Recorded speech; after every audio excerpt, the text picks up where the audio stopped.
Hey guys, welcome back to this two-part series. In this video, I want to cover frequently asked questions about the PPP loan. So if you're interested, keep on watching.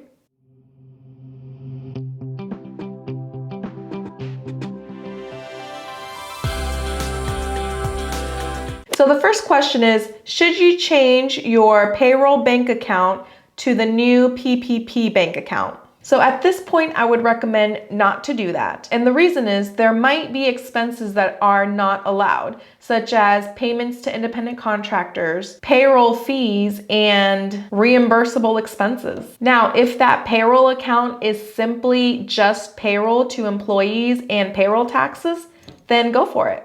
So how do I track spending for non-allowable expenses? So you can spend PPP fund on non-allowable expenses. However, those expenses will not be forgiven. You will have to pay them back along with the interest on the loan. So PPP loans must be repaid within 2 years, and the interest rate is a really low 1%. So the lender must defer all payment of principal, fees, and interest for 6 months for up to 1 year. So that's a pretty good deal, even if you're using it for non-allowable expenses. So I would still track them the same way.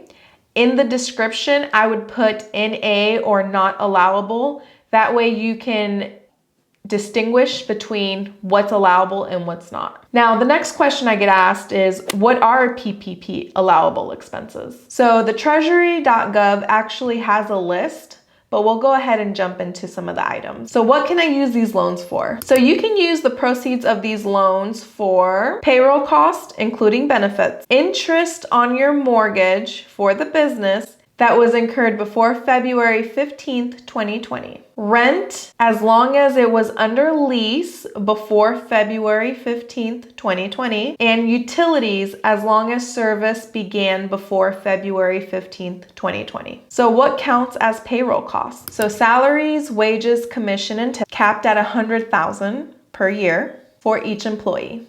So employee benefits, including paternal and maternal leave, vacation, medical leave, family sick time, healthcare, insurance premiums, and retirement payments. State and local taxes for compensation. And if you're a sole proprietor or an independent contractor, you can also use these proceeds for wages, commission, income capped at $100,000 per year. I hope you found this video helpful. If you did, please like and subscribe, and I will see you in the next one. Bye.